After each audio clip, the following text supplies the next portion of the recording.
बिस्मिल्लाहिर्रहमानिर्रहीम। Dear students, अस्सलामु अलैकुम वरहमतुल्लाहि वबरकातुहू। उम्मीद है आप सब खैरियत से होंगे। अल्लाह ताला हम सबको अपनी हिफ्ज़ व मान में रखे। जी बेटा, आज इंशाअल्लाह हम अपने लेसन नंबर 14 का आगाज़ करते हैं। जी बेटा, लास्ट लेसन में हमने 7.1 एक्सरसाइज क्वेश्चन नंबर 4 और 5 हमने डिस्कस किया था, जिसमें हमने डिग्री को रेडियन में और रेडियन को डिग्री में कन्वर्ट किया था। और उसके बारे में मैंने आपको बता दिया था, when we convert the degree into radian you multiply pi over 180। और जब आप रेडियन से डिग्री में कन्वर्ट करेंगे तो आप मल्टीप्लाई करेंगे 180 ओवर पाई से। जी बेटा, आज हम अपने नेक्स्ट आर्टिकल स्टार्ट करते हैं। 7.2 आर्टिकल है सेक्टर ऑफ अ सर्कल। कुछ डेफिनेशंस हैं, उनको हम पहले डिस्कस करते हैं, फिर हम अपने नेक्स्ट आर्टिकल पर चलते हैं। First definition, a part of the circumference of a circle is called an arc. ये डेफिनेशन आर्क की है। नीचे डायग्राम भी बनी हुई है। A B, this portion, this part of the circumference of the circle is called an arc. जी, second definition, a part of the circle bounded by an arc and a chord is called segment of a circle. Second diagram, the part of the circle which is bounded by an arc. ये बेटा ये arc है, ये arc, और ये जो line segment है, ये लाइन सेगमेंट ये क्या कहलाएगा? chord of the circle. by an arc and chord of the circle. तो ये वाला पोर्शन, ये वाला पार्ट सर्कल का, ये क्या कहलाएगा? Segment of a circle. ठीक है बेटा, डायग्राम से भी बात अच्छी समझ आ रही है। पार्ट नंबर डेफिनेशन नंबर 3 है, a part of the circle bounded by the two radii of an arc is called sector of the circle. जी, third diagram, this is first radius and this is second radius. Two radii of a two radii and an arc. ये two radius हैं और ये arc है बेटा, ये arc. इस arc ने और इन रेडियस ने सर्कल के जितने एरिया को बाउंड किया हुआ है, जितना एरिया इन्होंने कवर किया हुआ है, इस एरिया को हम क्या कहेंगे? Sector of the circle. ठीक है बेटा, segment of a circle and sector of the circle, इन दोनों की डेफिनेशन को आपने अच्छी तरह याद करना है, अच्छी तरह इनको समझ लेना है, इसमें मिसअंडरस्टैंडिंग हो जाती है। सेगमेंट ऑफ अ सर्कल की डेफिनेशन पूछी जाती है, उसमें सेक्टर ऑफ द सर्कल की डेफिनेशन लिख दी जाती है, इसलिए इस कॉन्सेप्ट को आपने अच्छी तरह क्लियर करना है। दोबारा मैं रिवाइज करता हूँ। Segment of a circle, part of a circle bounded by an arc. Just एक आर्क से आर्क एंड अ chord। ठीक है बेटा, दो चीज़ें हैं इसमें, आर्क एंड अ chord, तो सेगमेंट ऑफ अ सर्कल। और अगर two radii and an arc, एक आर्क है और टू रेडियस हैं, तो फिर क्या होगा? सेक्टर। और जब एक chord और आर्क होगी तो क्या होगा? Segment of a circle.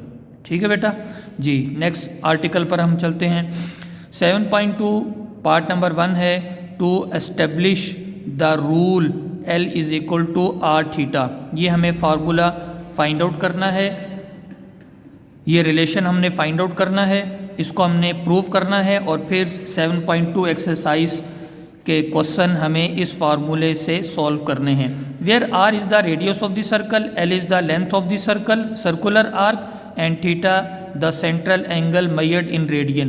इसको बेटा हम नोट्स में डिस्कस करते हैं, वहाँ पे आपको इजीली ये सारे कॉन्सेप्ट समझ आ जाएगा। जी बेटा, यहाँ पे समझिए, to establish the rule L is equal to R theta, इस फार्मूले को हमने प्रूव करना है। यहाँ पे हम डिस्कस करते हैं आर के बारे में, एल के बारे में और थीटा के बारे में। Where are is the radius of the circle, this is the radius of the circle. A O, ये सेंटर पॉइंट है, इसको हम ओ कहते हैं जी।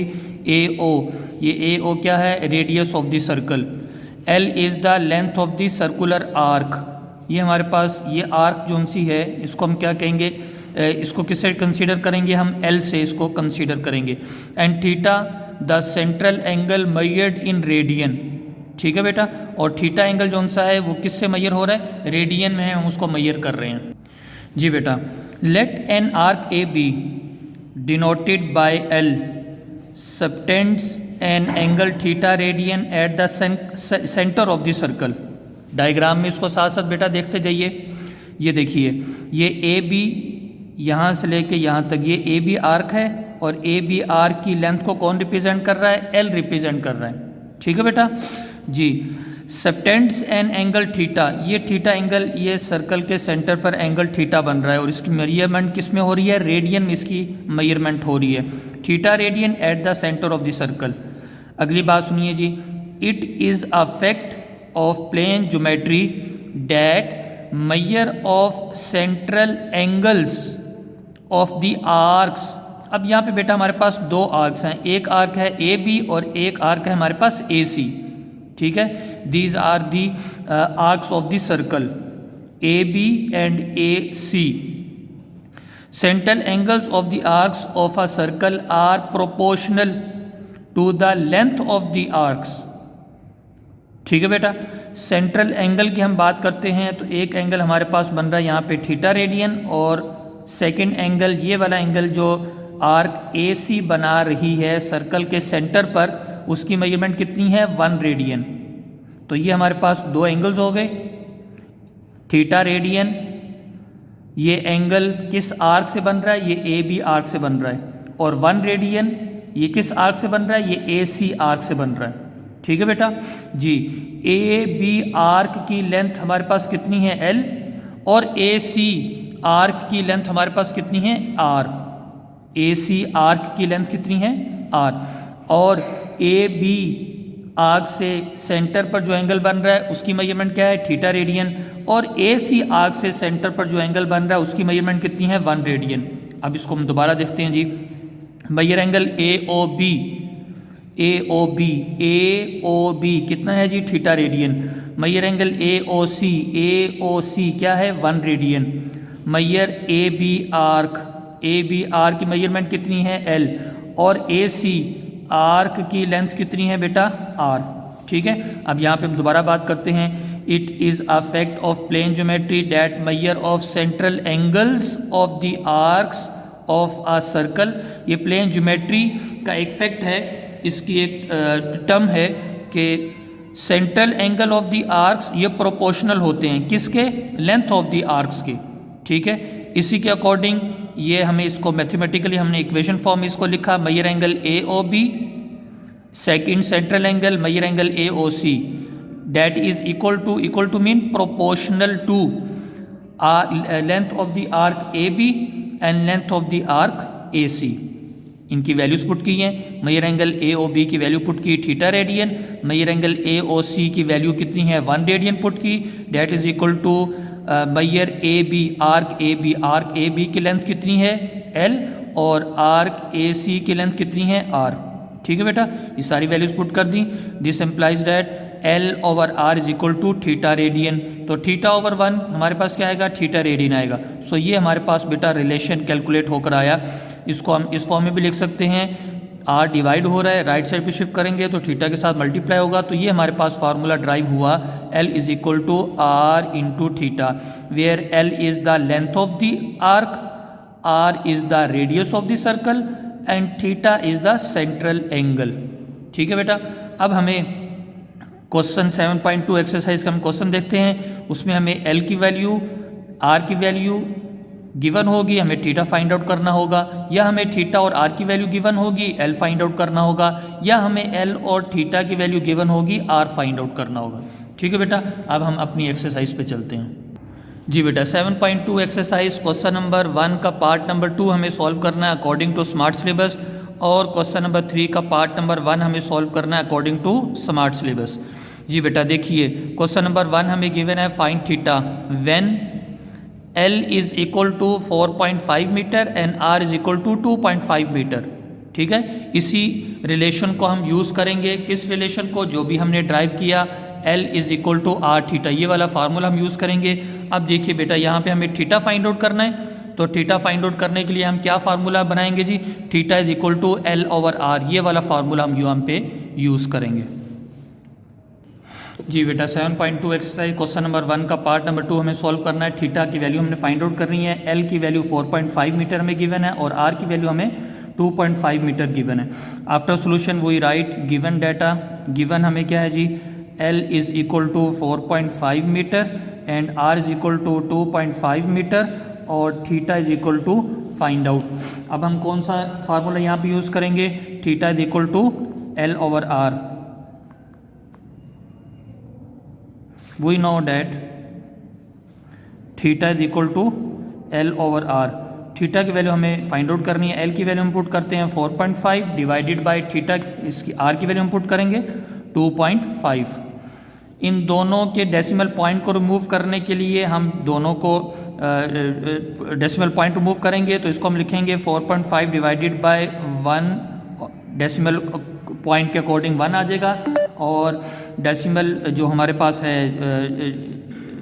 इसकी वैल्यू है, नेक्स्ट हमारे पास जो डेसिमल डिजिट है उसके अकॉर्डिंग 0 आ जाएगा। इनटू इसको हम लिखते हैं जी 2.5, और इसका डेसिमल पॉइंट ख़त्म करने के लिए हम क्या करेंगे, इसके न्यूमरेटर में 10 से मल्टीप्लाई कर देंगे। सो नेक्स्ट हम लिखेंगे, रिमूव हो गया जी 10 से कैंसिल आउट हो जाएगा, तो जस्ट हमारे पास क्या रह जाएगा 45/25। डेसिमल पॉइंट हमने इनके रिमूव किए। 5 के टेबल पे हम इन दोनों को कैंसिल आउट करते हैं, 5 9s are 45, 5 5s are 25, सो 9/5। अब हम इसको डेसिमल पॉइंट में कन्वर्ट कर लेते हैं जी, 9/5 को हम डिवाइड करके चेक करते हैं हमारे पास क्या आंसर आता है जी बेटा, 9 divided by 5, so answer is 1.8। So measurement किस में होती है जी, थीटा की मेजरमेंट 1.8 रेडियन में इसकी हम मेजरमेंट करते हैं। सो ये हमारे पास थीटा की वैल्यू कैलकुलेट होकर आ गई जी बेटा। अकॉर्डिंग टू स्मार्ट सिलेबस हमें क्वेश्चन नंबर 3 का पार्ट नंबर 1 सॉल्व करना है। डाटा हमें गिवन है L is equal to 4 centimetre और थीटा की वैल्यू हमें गिवन है 1/4 रेडियन। रेडियन में ही हमें रिक्वायर्ड है और रेडियन में हमें वैल्यू गिवन है, और R की वैल्यू बेटा हमें यहाँ पे फाइंड आउट करनी है। अब यहाँ पे बेटा हम रिलेशन क्या लिखेंगे, अभी जो हमने यहाँ पे रिलेशन लिखा theta is equal to L over R, लेकिन हमें R की वैल्यू रिक्वायर्ड है, तो हम थीटा और R को रिप्लेस कर देंगे आपस में, तो R is equal to L over theta. जी बेटा, इस फार्मूले में अब हम वैल्यूज़ पुट करते हैं। R is equal to L की वैल्यू हमारे पास है 4 और थीटा की वैल्यू हमें क्या गिवन है 1/4। डिनोमिनेटर में 1/4, इसका हम रेसिप्रोकल लेंगे और इसको न्यूमरेटर के साथ मल्टीप्लाई कर देंगे। सो R इज़ इक्वल टू 4 × 4। ठीक है बेटा, ये 1/4 नीचे वाले का रेसिप्रोकल लेके हमने इसको न्यूमरेटर के साथ मल्टीप्लाई कर दिया। सो फाइनली हमारे पास R की वैल्यू कितनी आ गई जी, 4 4 16 centimetre is the required value of R। ठीक है बेटा, सो इस तरह आपने क्वेश्चन नंबर 1 का part number 2 according to smart syllabus और क्वेश्चन नंबर 3 का पार्ट नंबर 1 आपने सॉल्व करना है। जी बेटा, आप डायरी नोट कर लीजिए। जी बेटा, आज की डायरी आपकी है एक्सरसाइज नंबर 7.2, दो question number 1 part number 2 and question number 3 part number 1। ठीक है बेटा, नेक्स्ट क्वेश्चन इंशाल्लाह हम अपने नेक्स्ट लेसन में सॉल्व करेंगे। तब तक के लिए वालेकुम अस्सलाम व रहमतुल्लाहि व बरकातुहू।